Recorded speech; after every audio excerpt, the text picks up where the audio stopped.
Okay, here we go. Good morning. This is episode 3 of Conversations with the Community, and it is my project to do some storytelling during the pandemic. And today I am very excited and honored to have Mason Spracklen with us. He is a nurse in an ICU unit at a local hospital. Good morning. Morning. Tell us a little bit about yourself, what you're doing, the road that got you to this job. I guess. So my name is Mason. I've been a nurse for about 2 years now. I graduated in May from Texas Tech with my bachelor's of science in nursing. Originally started at Baylor. I worked at Baylor for about a year and a half. I worked in the trauma ICU there. And then I moved to the hospital that I'm working at now.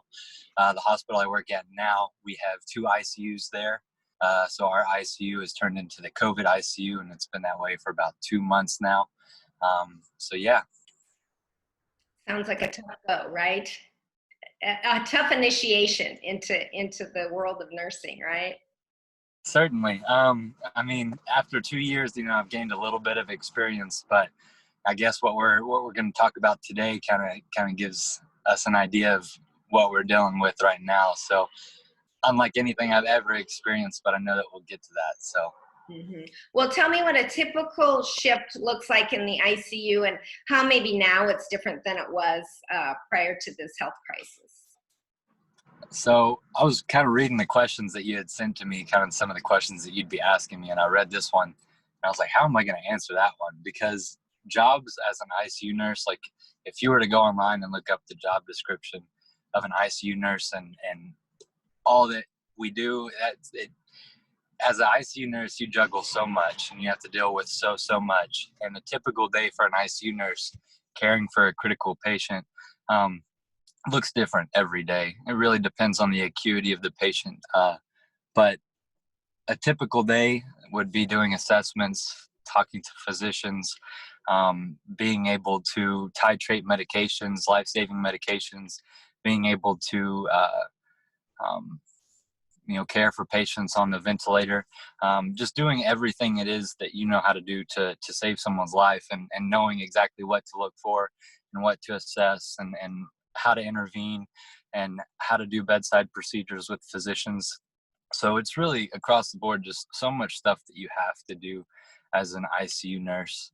So a typical day is 12 hours of you just running around, you critically thinking.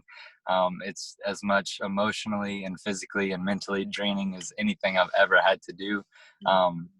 But a typical day for an ICU nurse is jam-packed. It's really, really busy, and you couldn't imagine some of the things that we have to do and some of the things that we do. So that's kind of a typical day. And then since COVID has happened, and since our unit has turned into a COVID unit, COVID ICU, our days look a lot different than they used to. We're still doing some of the same things that we used to do, but different in a lot of ways. Mm-hmm. Yeah, I know that for a lot of jobs, you go to school, you get training, but you can never replicate these situations in a classroom, right? Or even in internship or however you do that with your program. Is it just a learning curve working with the COVID patients in terms of what your training was? Like, how different is it from what your training experience was? Absolutely. So school and work up until this point has prepared us really well to care for patients. And I think what makes nurses really, really good is that we get certain types of patients, and we kind of know the disease process. We know how to treat those patients. And more often than not, we kind of get the same kind of patients, whether it be, like liver failure patients, or, our unit specifically, we're a cardiac medical trauma unit. And so we kind of get all those patients, and you kind of get a feel for how to take care of those patients, especially patients with heart failure. You kind of know what to expect. but COVID is a completely different animal. Whenever it hit us about 2 months ago is when we had first gotten our first patient. Uh, we didn't know the disease process or how the virus affected the body, and it affected the body differently than anything that we've ever experienced or witnessed. So it was definitely being kind of thrown into the fire, I guess you could say, because we were seeing these patients go through things that we had never seen before, and it was kind of bewildering how quickly that some of these patients were deteriorating. Because the patients that are critical, at least that are critical that have COVID, their survival rate is so funny. After my first shift of taking care of my COVID patient, I was walking out of the hospital, and I ran into the president of our hospital, and he saw me. He saw that I had the marks on my nose from wearing my N95 all day, and I had stopped and spoke to him for about 10 minutes, and he had shared with me the statistic that only 1 out of 36 patients put on the ventilator will get off of the vent. Oh. And I was like, wow. And so I was like, well, I guess we'll put that to test and see if we can get more people off of the vent than that. And I was hoping that we would be able to, because that's a pretty daunting statistic, and it's pretty close to that. We've had maybe, I want to say, a little over 50 patients that have been vented so far on our unit, and we've only been able to get 8 off so far of the vent. So that's kind of just like numbers in my head. I'm not sure if that's the exact number, but it's probably pretty close. So in terms of dealing with patients with COVID, it was something that we had never experienced before. These patients were getting sicker faster than we had ever seen patients get sick before. So it was definitely kind of a smack in the face in terms of like, holy cow, what is it that we're dealing with? So there's no amount of training. I don't think there's no amount of really anything that could prepare you for what we've had to deal with up to this point. But now we're kind of getting a good grasp of how to care for these patients, the correct steps to take, when to take them, and so on and so forth. But in terms of the training preparing us for this, I don't know if anything could have prepared us for this. So. Yeah, you were talking about the mark on your nose from your mask, and we keep hearing that there's a shortage of the PPE. Is that the case at your facility, or do you have all the equipment and the supplies and everything you need to treat your patients and protect yourself, right? Yeah, obviously we want to protect ourselves to the best of our ability. And I know that I have a lot of friends that work in different hospitals, and I've kind of heard their stories and stuff that they've been dealing with in terms of PPE. We are experiencing a shortage. We are rationing our PPE. So about 4 weeks ago, I would say maybe 3.5 to 4 weeks ago, we were given 4 N95 masks to rotate through indefinitely. So for 4 weeks now, I've been wearing the same 4 N95s. I broke one and they'd given me another one, but we have they're like logging whenever we break one and get one. So I don't know how many N95s we have, but I do know that I've been rotating through 4 for the past 4 weeks. So, and I work 3 to 4 shifts a week, and I've been wearing those same 4. So it's an experience.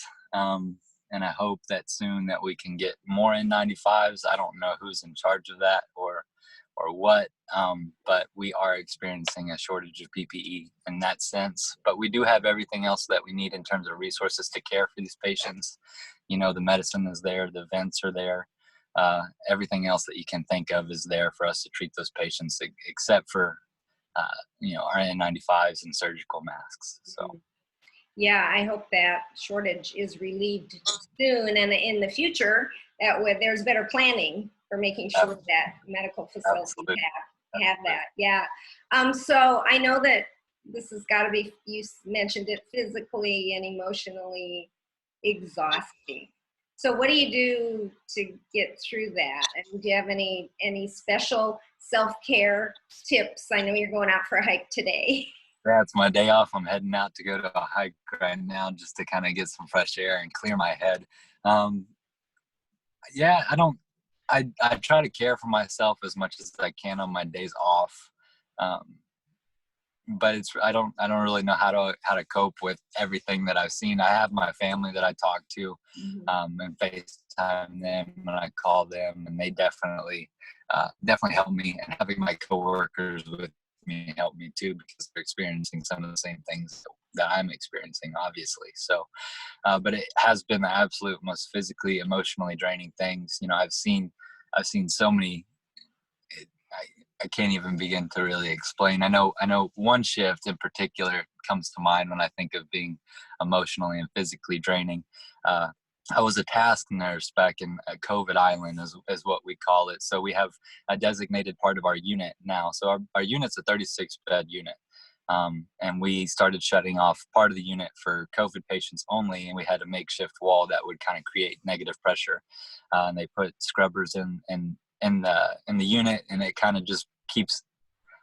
So the scrubbers are like it creates negative pressure, and so they have these makeshift walls, and we've continued to move those makeshift walls back in our unit. So now our entire unit basically is COVID unit, except for 6 beds up front. So I don't remember exactly where I was going with that, but You're allowed to have your mind wander a little bit with everything that's going on. You talked about working 12-hour shifts. Like, how many of those do you work in a row, or do you have a day off in between, or how does that work? it really differs every shift. Usually, I mean, every week. Usually, I work 3 in a row, or have 2 on, 1 off, and then work another one. Or it really depends. And then weeks that I work like 4 shifts a week. I usually do 2 on and 2 off, and then 2 on. So that really depends.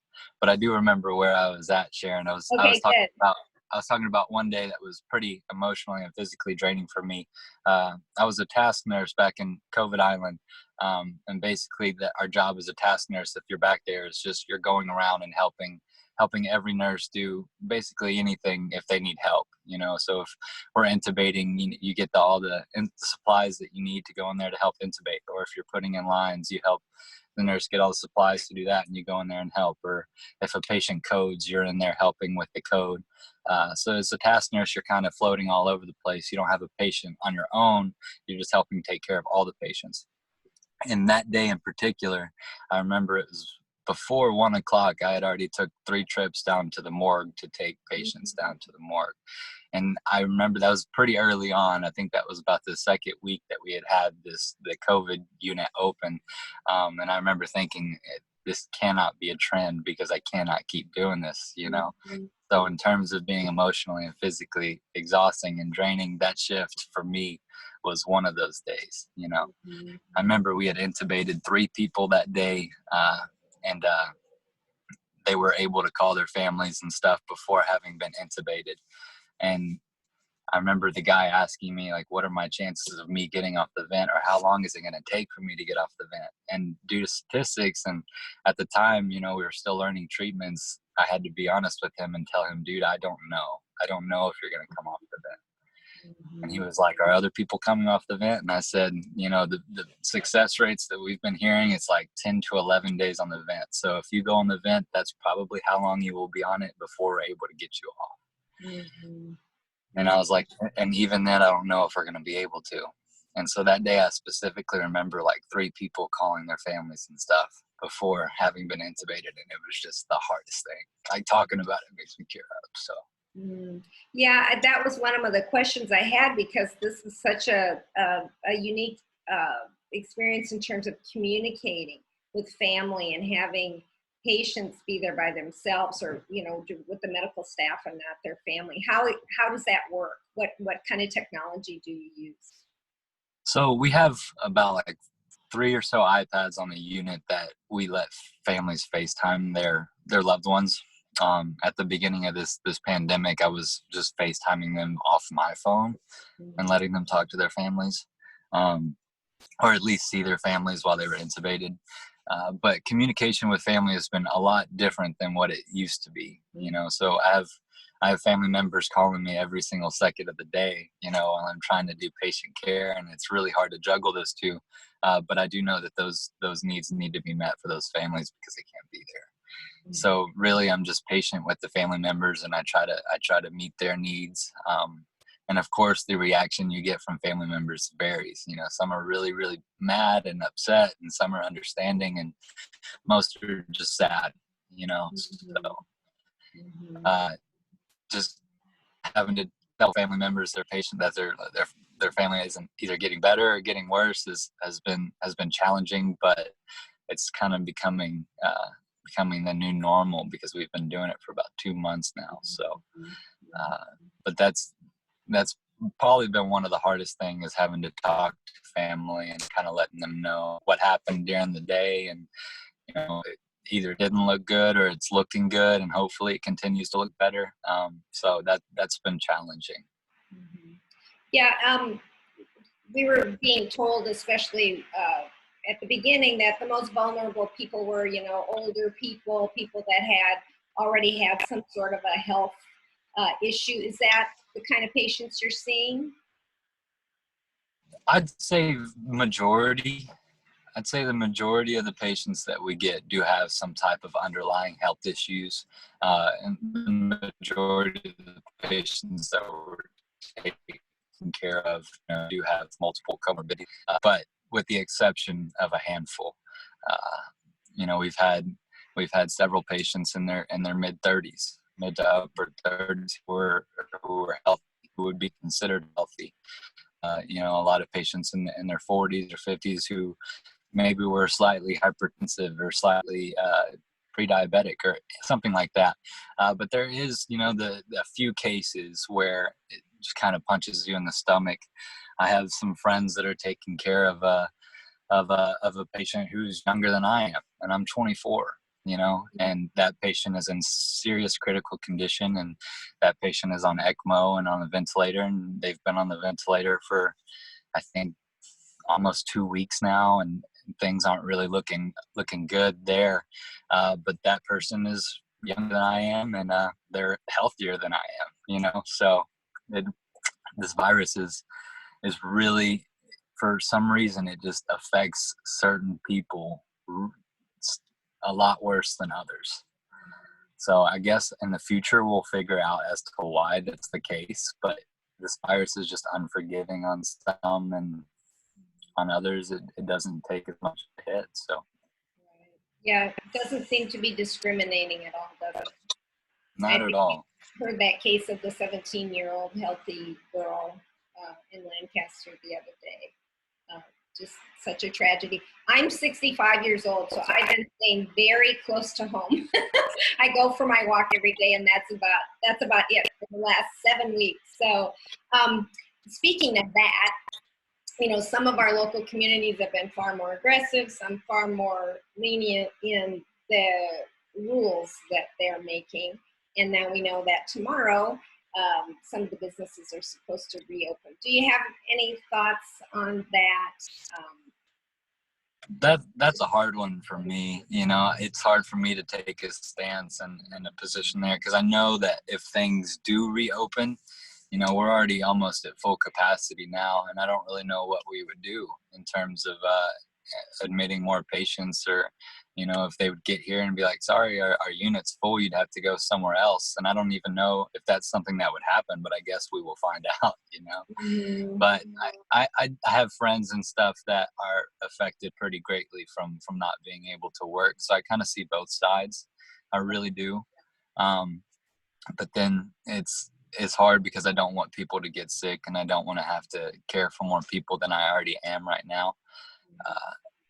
And in all reality, if you get sick from this virus, the chances of you being critically ill and dying from it's pretty slim still, and it doesn't seem that way to me, because I'm caring for these patients that are dying from this virus daily. So I'm taking care of those 3 to 5% that are being affected from this in that way. But I don't know. I just want to urge people to have caution still for a little while, because I don't want you to end up, laying in bed and me having to take care of you. So, Exactly. but, People have to understand their own situation, right? yeah. So, I mean, if you take a look at the Spanish flu, 3 to 5 million people had died from it the first wave, and then the second wave was much more, is 30 to 50 million. So that's a big jump right there, and I'm afraid that we might see something similar to that, but I'm not sure. I have no idea what's going to happen. Mm-hmm. Well, we'll see if we actually ease into it, because I know there's been a lot of mixed feelings, even from businesses who really don't want to assume that kind of liability for their workers and for their customers. So I know I love the movies. I'd love to be out at a baseball game right now. My favorite sport, but I don't think I'll be doing that anytime soon. There are a lot of people in the community that want to help. I think, there's a lot of gratitude, deep gratitude to people like you that are on the front lines and, taking care of friends and family and loved ones. Is there anything that people can do, like to help you or help you at your hospital, your coworkers? Man, Sharon, we have been receiving so much love. I think I've put on 15 pounds since the beginning of this because we've just been getting an influx of food, so everybody is doing such a wonderful job at showing their appreciation and helping us. So there's not much that I can think of that people could do. I read that question that you had sent me, and I was like, this is a silly answer, but I think my answer to that would be take your vitamins, Very good. Really, in all honesty, if you take your vitamins and stay healthy, you're already putting yourself at an advantage. So as public, just take your vitamins, man. Vitamin C is your best friend. Vitamin D, that is also your best friend. Take some zinc too while you're at it if you start feeling sick. So just little things like that. So those are good tips. You're not trying to recruit any new patients, that's for sure, right? Exactly. So the healthier that you can stay, the better they're off. So stay healthy, guys, please. That's great. Well, I know you're heading out for a hike and that you want to enjoy your day before it gets too hot, but is there anything else that you'd like to share with folks about your experience? I guess I've pretty much covered everything. These times are really hard for nurses and healthcare workers and everybody that's in the hospital. So if you do know somebody that is working in these conditions, just not shoot a text to them or just call them and say, hey, we're thinking about you, all that good stuff, because that really does go a long way when people do that for me. But yeah, that's really it. I know that we'll see an end to this, and I'm excited for that, so yeah. And also I think we've, in terms of medication and treatments for patients, we're really getting that down packed, and we're seeing a lot more success, stories and success rates than previous, than last month. So I don't want anybody to fret or be super scared, because I think that we're taking steps in the right direction. So I want people to know that as well. Mm-hmm. Yeah, I think life will not ever be the same, which is okay, because we learn lessons. That's part of life, right? Absolutely. But anyway, I just want to say thank you to you. Stay safe, stay healthy, take good care of yourself, enjoy your walk today. And I'll check in with you in a bit to see how things are progressing. Awesome. Thank you so much, Sharon. Okay, take good care of yourself. Thank you, Mason. Bye, guys.